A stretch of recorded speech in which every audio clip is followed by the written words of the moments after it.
us this morning as we celebrate 70 years at Heathmont. What a long and strange journey it's been.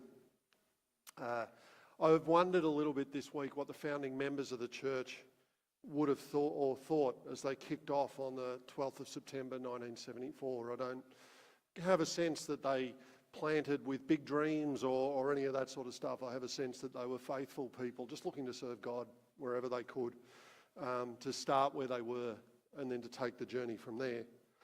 I reckon it's pretty fair to say, though, they couldn't have anticipated some of the changes that we've seen, much less what God would do in this community.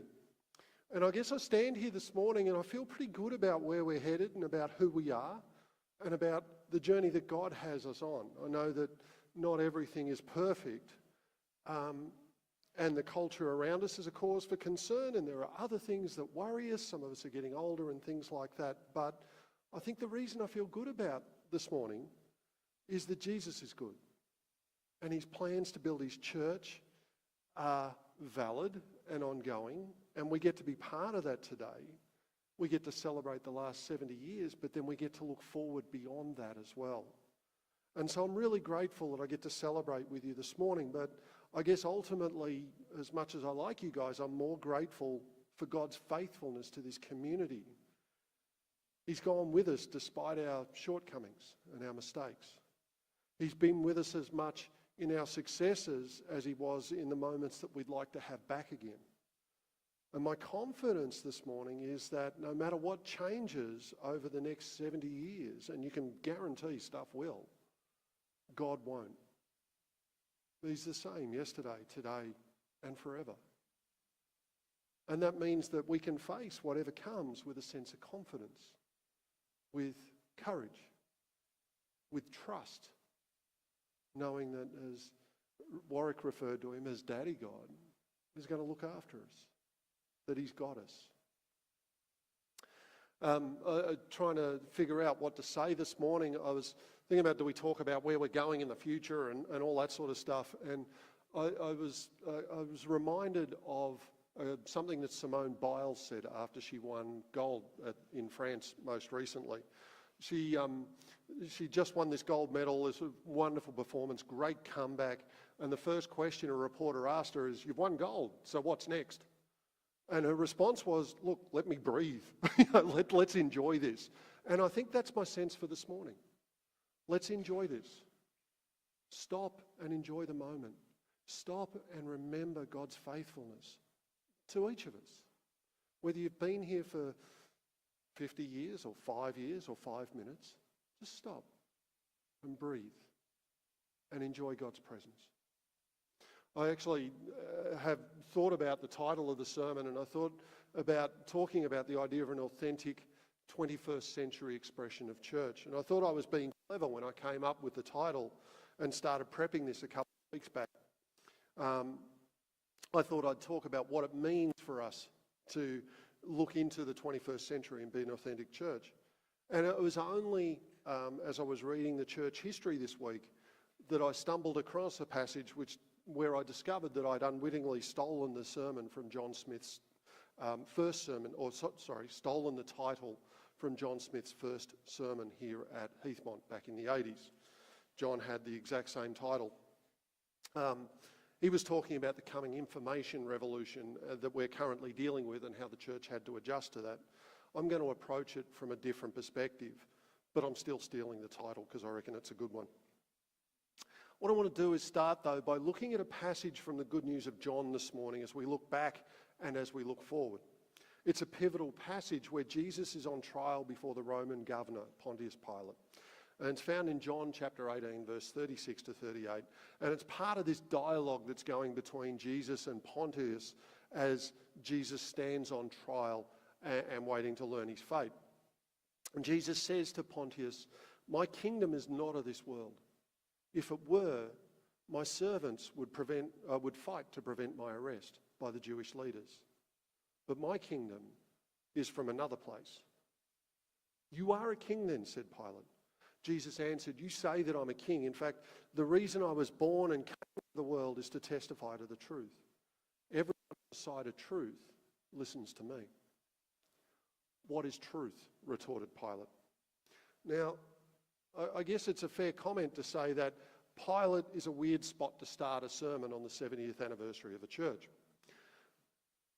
But we're starting there for a reason. In the Apostles' Creed, we confess that Jesus suffered under Pontius Pilate. Now, within that creed, there are three historical figures that Copper mentioned: Jesus, Mary, and Pilate. Pilate somehow sneaks in there. Now, of course, it makes sense that Jesus gets a mention. It's a Christian creed. And it's probably fair enough that Mary gets a Guernsey as well. But Pilate? Why would you have a villain in the middle of a statement of faith about Christian belief?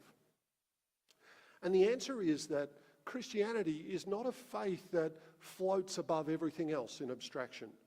It's not something that just drifts along untouched by the world around it. Rather, Christianity is a faith that is firmly rooted in historical events. And Pontius Pilate gives us that historical context. And it's important. And we know a couple of things about Pilate. We know that he came from a common family in Rome who were able to rise to a level of prominence through dogged service in the Equestrian Legion. And eventually Pontius was promoted to the level of procurator, which is like a governor. And in AD 26, Tiberius appointed him as governor of Judea. This, in all honesty, probably wasn't the most desirable post. If you were going to be a Roman governor, there were better places to be posted to. Right? Judea itself was pretty unruly. It was a long way from the imperial capital, so if you had to go back there for whatever reason, it was a long, hard journey. And Judea was a difficult province to rule because there were continual insurrections and riots and rebellions to deal with. These conquered people didn't want to be conquered and kept resisting that. But regardless, Pontius goes. In the 5th year of his governorship, on a Friday morning, the day before Passover, Pilate's in Jerusalem.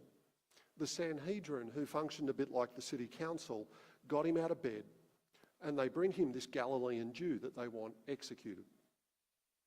Pilate knows, let's go back. The Sanhedrin didn't have the authority to execute people, which is why they've brought this alleged criminal to the proper authorities so that the proper authorities might pass sentence upon him and put him to death. But Pilate's no dummy. He knows what's going on. He knows what this uproar is all about. He's not stupid. He realises that ultimately, for whatever reason, the Sanhedrin is accusing this Galilean Jew of claiming to be the Messiah. Now, this was not necessarily uncommon. Pilate's met these types before. On a regular basis around then, there were those who would rise up in the Jewish world and claim to be king. They'd claim to be anointed by God to deliver the people from Roman rule. These men would always get arrested. They always got brought before the governor, and the governor always put them in their place on a cross. This is not Pilate's first rodeo, which is why Pilate doesn't waste a heap of time on Jesus. And he cuts to the chase and he asks the question. It's a simple question, but it's a question that everything hangs on. Are you the King of the Jews? This is what these types always claim, that they're the king. To say yes to this question was to admit rebellion. It was treason. Because the king is not whoever they say the king is. The king is whoever the emperor in Rome says the king is. And whoever some upstart from Galilee or wherever says they are, doesn't matter. What matters is what the emperor thinks. What matters is what Pilate thinks, because Pilate represents the emperor. So Pontius asks the question, and Jesus responds, but not with a simple yes or no. He says, my kingdom is not from this world. And I reckon this throws Pilate off a little bit. Just a little. Jesus says, my kingdom's not from this world. If my kingdom was of this world, my servants would fight. But they're not, because my kingdom is not from here. Now, just try and put yourself in Pilate's shoes for a tick. It's It's early in the morning, so for those of you who are night people, this is horrific. It's before breakfast, so he's not necessarily thinking clearly. There's no coffee. There's a problem here, right? And he's got to kind of puzzle this statement of Jesus out. He's got to kind of tease it out. So you are a king. Jesus says, you say I'm a king. For this purpose I was born. For this purpose I've come to the world, to bear witness to the truth. And if you're at the truth, you'll listen to what I have to say. To which Pilate effectively says, truth. What is truth? Now, there's an author, Frederick Buechner, who urges a little compassion for Pilate here. He says, contrary to the traditional view that Pilate's question is cynical, he says it's possible that Pilate actually asked this question with a bit of a lump in his throat. Because instead of truth, Pilate only has expedience. Instead of higher purpose, Pilate only has politics. Elsewhere, Frederick Buechner says that truth is for people who have time to worry about truth. Pilate was a busy guy. He had to get back to breakfast. But there's a point where it's a fair enough question, isn't it? What is truth? We live in what's been termed a post-truth world. The question of what is true and what is not, what is right and what is wrong, what is real and what is fake, that can occupy a lot of our time and a lot of our energy. And we get to a point with this always on, always accessible world where information just washes over us, and we get so tired of trying to sort what's spin from what's real that we kind of disengage. So that question of what is true actually carries a little bit of weight for us. Christians confess that ultimate truth is not a proposition. It's not a philosophy. It's not a book. Ultimate truth is a person, Jesus. The perfect truth of God is not revealed in a book or a philosophy, but in Jesus, the Word of God made flesh, the logic of God made human. Jesus is the truth of who God is. So saying I've nicked and I trot out every now and again like it's my own, that God is like Jesus. God has always been like Jesus. There's never been a time when he wasn't like Jesus, and we didn't always know that. But now we do. And Jesus is a king. Pilate was right to be sus. But he's not a king that everyone would immediately recognise. He is a king who brings us his kingdom, and that kingdom is the kingdom of God, the kingdom that comes from heaven. It's a kingdom that's so vastly different from the other kingdoms of the world that if we forget that detail, we can easily go astray into catastrophic consequence. The kingdom of Jesus is not some new and improved version of Babylon or Rome or any of the other empires with its fixation on power in all its forms: political, military, economic. Pilate asked Jesus, "You're a king." Jesus says, "My kingdom is not from this world. If it was, my followers would behave like any other army. They'd fight, but they're not." So what does Jesus mean when he says his kingdom is not from here? He means that his kingdom is not from the fallen, corrupt, power-obsessed world of conventional power and politics. The kingdom of Jesus doesn't arrive in the world through the same means and methods as, say, the kingdom of Babylon or Egypt or Greece or Russia or Orcus or any other empire. It's an entirely different kind of kingdom because it's born from an entirely different kind of place. When Jesus says, "My kingdom is not from this world," he means his kingdom is like nothing that Pilate has ever experienced. Jesus means that his kingdom doesn't come from swords or conquest or coercion. And I think there is a point where if we are going to be an authentic expression of the kingdom of Jesus in the 21st century, we've got to hold on to that idea. That the community that we are part of, this, for want of a better phrase, this kingdom that we are part of, is not a conventional kingdom. It is different, and it's better. See, I think sometimes, particularly where we feel unsafe, or where we feel like stuff is coming at us so fast, we kind of run for our own safety. We can fool ourselves into thinking that Jesus needs us to have power so that we can do good,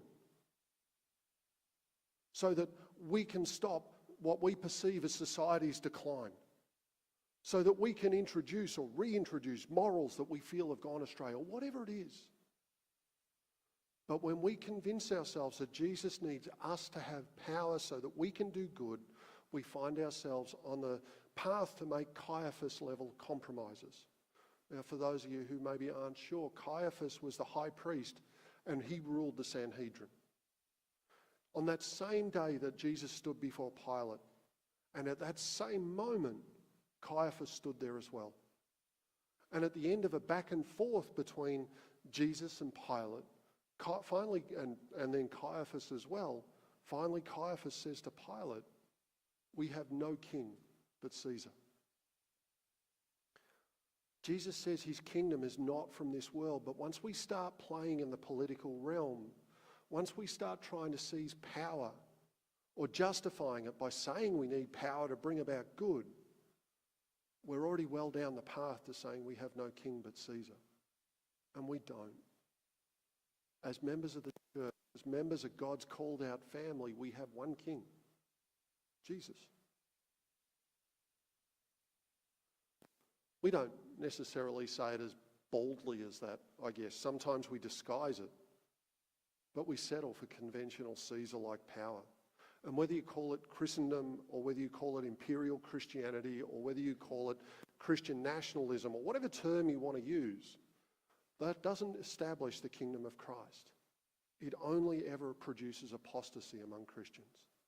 And one of the lessons of church history along the way is that the church doesn't do real well when it's in power. It does well when it serves, and when it takes up the servant's towel, when it seeks to look out for those on the edges. That's when the church does its best work. See, ultimately, the way of Jesus is the way of the cross, not the way of the sword. Jesus rejected the sword in the wilderness at the beginning of his ministry. That's what lies behind the third temptation when Jesus is in the wilderness. That if Jesus will just compromise and bow down to Satan, he'd be given political power over the nations of the world. Jesus wasn't interested in that. That's the start of his ministry. But he also rejects it at the end of his ministry in the Garden of Gethsemane. When the mob are there and they're ready to arrest Jesus, Peter is ready to fight. Before they'd even grabbed Jesus, Peter had turned to the sword to bring about what he thought of as the will of God.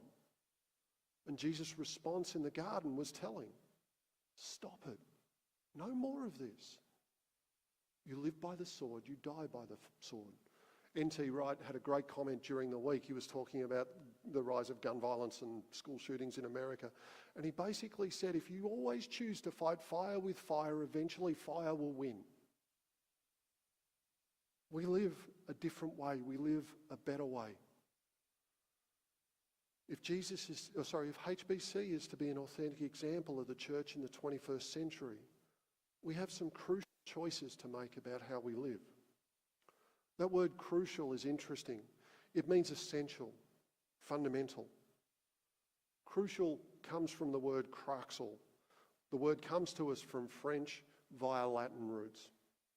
And the word crucial, it was used very often. You know, you see in old movies and things like that, the signpost on a lonely crossroads, and there's sort of arrows pointing in four ways, and you've got a choice about which road to walk down.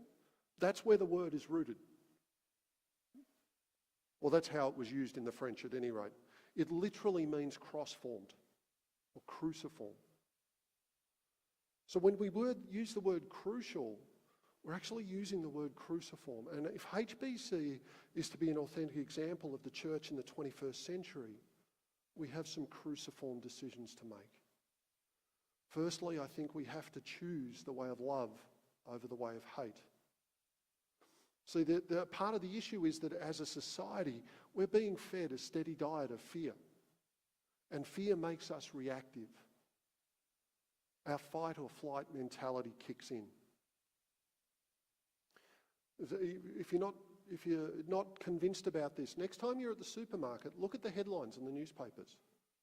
There has never been a headline in a newspaper that says great things are happening, the sun is coming up, world is good. It's all we've got to be afraid. The police are going to abandon us. The ambulance system is falling apart. Politics is broken. The world is coming to an end because they want us to buy their newspaper. News shows are exactly the same. How many times have you seen them lead off with a really good news story? It's not. It's about what we have to be afraid of to suck us in. Our culture is geared towards reaction and anger. Social media does the same thing. Positive vibes don't keep us engaged with social media and its advertising, so they try and make us angry or afraid. That's how the algorithm works. And honestly, sometimes as I look at that stuff, I am dismayed by the way we treat each other as a society. We jump to condemnation so quickly. And unfortunately, the church is not immune to this trend. The way Christians talk to each other online is horrible. It's hateful sometimes. But we're not going to be like that. We're going to choose love over hate. We are, and I'm going to nick a line from Bob Dylan because, hey, why not? It's Dylan. We are a shelter from the storm. HBC is going to be an authentic expression of the church in the 21st century. We are going to be known for our love and what we are in favour of rather than what we are against. I think we also will need to choose the way of grace over the way of poetic justice, because that's the gospel. There's that story that Jesus tells about the workers in the vineyard who get a whole day's pay for 1 hour of work because that's what they need. If you want fair, don't go to Jesus. He does grace. He doesn't do fair. So the cruciform decision is to choose to display grace whenever we can and wherever we can, because we're recipients of that grace. I was reading last night, I was finishing a book called How Far to the Promised Land by Esau McCaulley. And in it he says, people are always more than the bad decisions they make. It's true. As long as we draw breath, there's always a chance to start anew. That's the central teaching of Christianity. We can't forget that. If we're going to be the authentic expression of the church in the 21st century, we will choose the way of forgiveness over retaliation. The way of radical forgiveness is the way of the cross. When Jesus says, take up your cross and follow me, he means pick up your cross and do what I do. It means that we're not people who retaliate.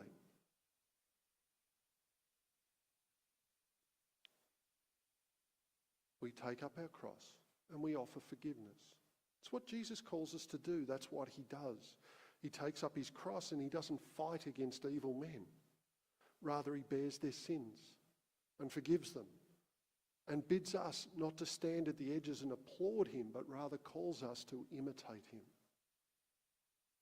You know, ultimately, patience with broken people and broken things is a manifestation of trusting God. Now, there's nuance to that. But I think it's right. To be the 21st, or an expression of authentic church in the 21st century, we must choose the way of peace over the way of war. Because this is the Jesus way. No one said it was easy. In fact, Jesus said the way's narrow and it's hard, but it is possible and it leads to life. And I think sometimes the narrative in our culture again is, you know, we've got to make war in order to obtain peace. We've got to prepare for war with China in order to make peace, or whatever it is. I think one of the things that Christianity shows us, the way of Jesus shows us, is that there is no way to peace. Peace is the way. And we're called to walk in peace as we follow the Lamb of God. Now, there's times we defend ourselves, but that's different. We must choose the way of witness over coercion. See, we're to be a city set on a hill that the rest of the world looks at and aspires to belong to. And if the world can't see in the church the hope of a better way and aspire to it, we've got no business trying to force our way upon the world. See, I think what's really attractive about Christianity is not handing tracts out on street corners or forcing people into logical conundrums. The thing that's really attractive about the Christian way of living is the difference that Jesus makes to our lives. The way when we embrace his teaching, when we embrace his way of life, when we take his yoke upon us, that brings lasting transformation. And that shines. And that's attractive.